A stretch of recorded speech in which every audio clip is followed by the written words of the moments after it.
Before Kanye West was Kanye West, he was Kanye West. Now, I know that doesn't make sense yet, but just sit with me for a second. Because what if I told you the secret to making your dreams inevitable wasn't some 5-step framework or just being disciplined? You've already heard all of that, watched hundreds of videos, and honestly, nothing really changed, right? What if the real secret was changing the way you think about your dreams from the start? Most people think of their dreams as transactional. I'll do X for a few years, then it'll happen.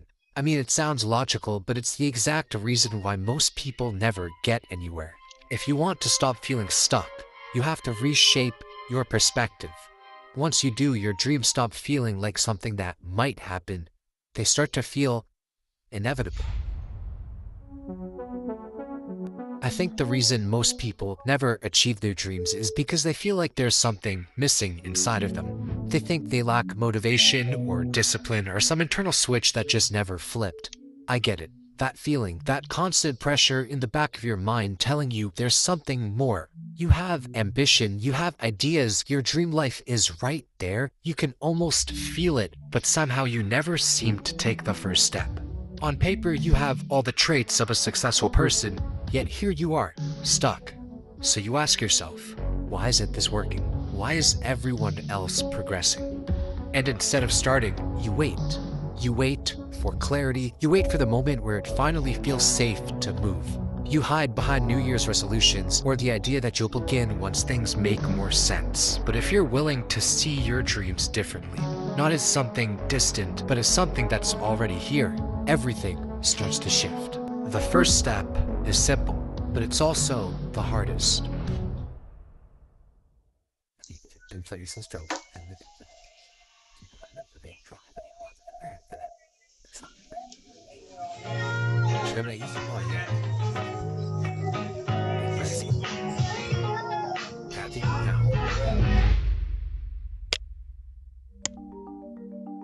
Before anyone really cared about who he was, Kanye West just showed up.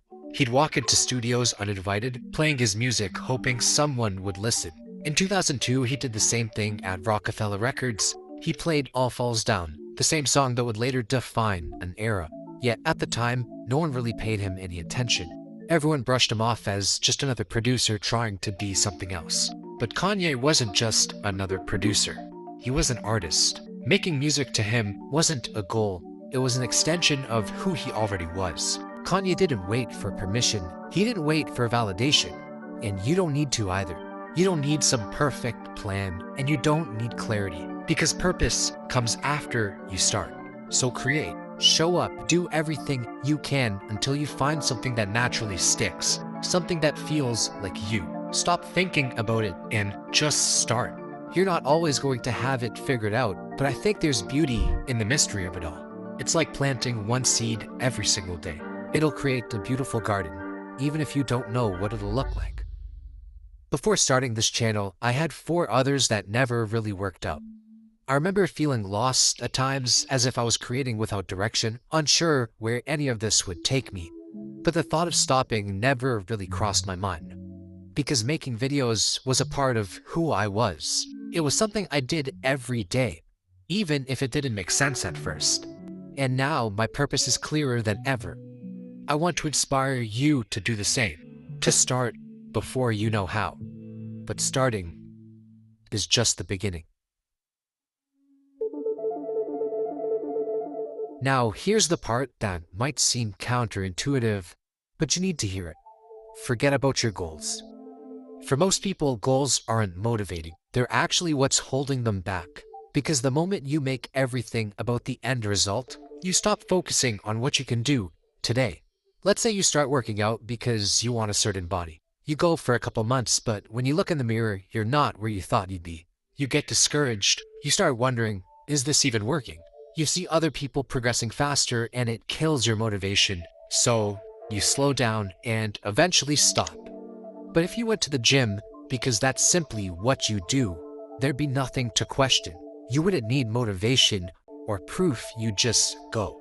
The second you make the outcome the reason, you start measuring everything, and when the measurement doesn't match your expectations, you lose the reason to continue.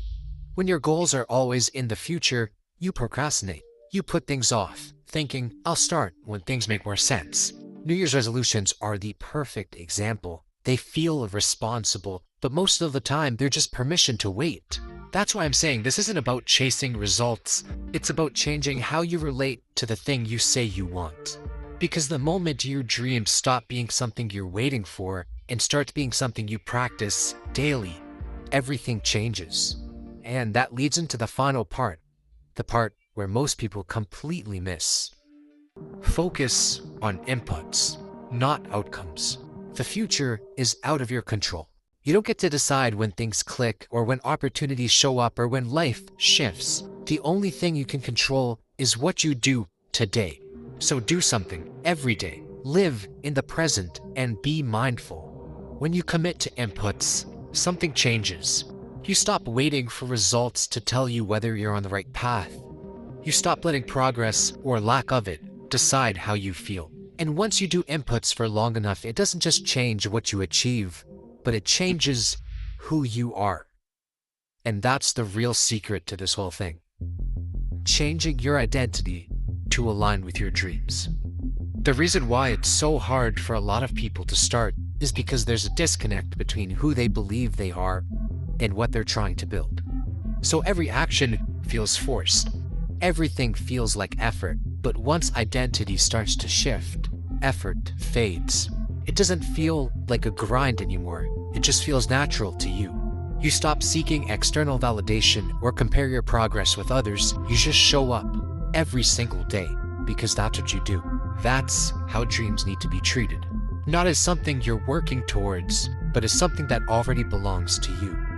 The only thing separating you from the life you want is how you think about it. You might not end up with the exact outcome you imagined, and that's fine, because your life will still be aligned to what matters to you. This is how dreams become inevitable. Not because you visualized them hard enough, not because you planned out every step, but because you became the person who makes them happen. When identity aligns, quitting doesn't even cross your mind, because why would you stop being who you are? And that's the difference between hoping something happens and knowing quietly that it will. Not because of fate, but because you're already living as the person who gets there. And once that happens, it's not really a question of if anymore.